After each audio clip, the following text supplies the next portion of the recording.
AP రాజకీయాల్లో విశాఖ వాసుల తీర్పు భిన్నంగా ఉంటుంది.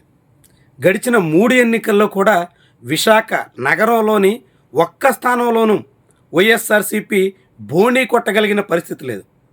టీడీపీ అత్యంత గడ్డు పరిస్థితిని ఎదుర్కొన్న 2019లో కూడా నాలుగు స్థానాలు సైకిల్ పక్షానే ఓటర్లు కట్టబెట్టారు. రాష్ట్ర వ్యాప్తంగా కేవలం 23 స్థానాలకే తెలుగుదేశం పార్టీ పరిమితమైతే అందులో 4 సీట్లు విశాఖ వాసులు ఇచ్చినవే. అంతటి ఘన విజయానికి కారణమైన విశాఖలో ఇప్పుడు వాతావరణం క్రమంగా మారేలా కనిపిస్తోంది. ముఖ్యంగా ఇన్నాళ్ళుగా తెలుగుదేశం పార్టీకి అండగా నిలిచిన విశాఖ వాసుల్లో ఇప్పుడు భయాందోళనలు బయలుదేరుతున్నాయి. అలాంటి సమస్యలు పెరుగుతున్నప్పుడు జనాన్ని సామరస్యంగా సఖ్యంగా చల్లబరచాల్సినటువంటి ప్రభుత్వ పెద్దల తీరు పూర్తి విరుద్ధంగా కనిపిస్తోంది. ముఖ్యంగా వైజాగ్ ఎంపీ నారా లోకేష్ తోడలుడు భరత్ వైఖరి తెలుగుదేశం పార్టీ కొంప ముంచేస్తుందా అనే అనుమానాన్ని కలగజేస్తుంది. భరత్ దూకుడుగా అందరికీ కౌంటర్లు వేసే ధోరణిలో సాగుతున్నటువంటి వైఖరితో చాలా పెద్ద స్థాయిలో సమస్యలు ఏర్పడుతున్నాయి. ఇప్పటికే స్టీల్ ప్లాంట్ ఉద్యోగులతో భరత్ పెట్టుకున్నటువంటి కయ్యాలు ముదురుతున్నాయి. వైజాగ్ స్టీల్ ప్లాంట్ కార్మికుల సమస్యల మీద 2024కు ముందు ఒక మాట, 24లో గెలిచిన తర్వాత మరొక మాట మాట్లాడుతున్న వైనంతో అనేక మంది తీవ్రంగా రగిలిపోతున్నారు. ఇక విశాఖ నగరానికి సంబంధించినటువంటి అనేక సమస్యల విషయంలో భరత్ చేస్తున్నటువంటి చర్యలు తెలుగుదేశం పార్టీని తీవ్ర ఇక్కట్లో నెట్టేసేలా కనిపిస్తున్నాయి. ఏకంగా ఋషికొండలో విలువైన భూముల్ని గీతం సంస్థకి దారాదత్తం చేయడం కోసం మున్సిపల్ కార్పొరేషన్లో ప్రత్యేక సమావేశం పెట్టి అడ్డగోలుగా తీర్మానం ఆమోదించినటువంటి వైఖరి తెలుగుదేశం పార్టీ పరువు తీసింది. రాజకీయంగా ఆ పార్టీకి తీరని నష్టం చేసింది. ఆర్థికంగా భరత్కి బలోపేతం చేయొచ్చు, కానీ రాజకీయంగా తెలుగుదేశం పార్టీ కొంప ముంచే విషయంగా తయారైంది. ఇలాంటి అనేక అంశాలు భరత్ మూలంగానే తెలుగుదేశం పార్టీకి తీరని చేటు తెచ్చేలా ఉన్నాయి. గీతంతో ఆంధ్ర యూనివర్సిటీని పోల్చి ఆంధ్ర యూనివర్సిటీ పరువు తీసేదానికి కూడా ఎంపీ చేసినటువంటి ప్రయత్నం బెడిసి కొట్టింది. ఇలా అనేక కారణాలు ఇప్పుడు భరత్ మూలంగా తెలుగుదేశం పార్టీని ఇక్కట్లలోకి నెడుతున్నాయి. వీటన్నింటికి మించి తాజాగా గూగుల్ డేటా సెంటర్ పేరుతో అదానీ నిర్మిస్తున్నటువంటి డేటా సెంటర్ వివాదం చాలా పెద్ద స్థాయిలో దుమారం దిశగా నడుస్తుంది.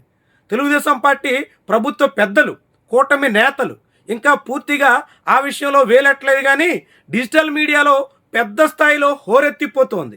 ప్రభుత్వ వైఖరి మీద, విశాఖ నగరానికి పెనుముప్పు పొంచి ఉందనేటువంటి కలవరం మీద అనేక రకాల ఇన్ఫ్లుయెన్సర్లు చాలా పెద్ద స్థాయిలో క్యాంపెయిన్స్ నిర్వహిస్తున్నారు.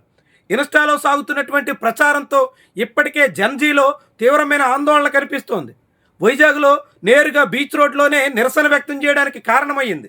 గూగుల్ డేటా సెంటర్ పేరుతో అదానీ కట్టబోయేటువంటి డేటా సెంటర్ కారణంగా విశాఖకు తాగునీరు, విద్యుత్ కొరత, ఇతర పర్యావరణ సమస్యలు కొంప ముంచబోతున్నాయి అనేటువంటి కలవరం అన్ని వర్గాల్లోనూ పెరుగుతోంది.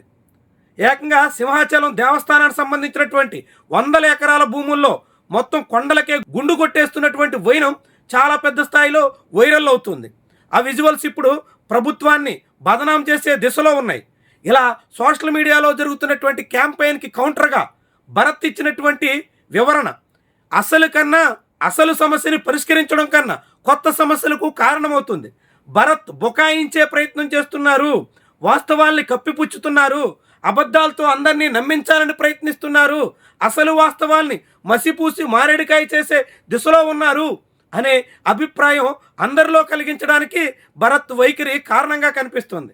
అత్యంత అహంకారపూరితంగా ఆయన స్పందించినటువంటి వైనం అనేక మందిలో కొత్త ఆవేశాన్ని రగులుస్తోంది. దాంతో వైజాగ్ ఇప్పుడు తెలుగుదేశం పార్టీకి ఇన్నాళ్ళుగా పెట్టని కోటలా ఉంటే ఇప్పుడు రగులుతున్న నిప్పు కణికలా మారుతోంది. దాంతో వైజాగ్లో వరుసగా జరుగుతున్నటువంటి పరిణామాలు కూటమికి పెద్ద స్థాయిలో తలబొప్పి కొట్టించడం ఖాయమా అనే అభిప్రాయానికి వచ్చే దిశలో ఉన్నాయి.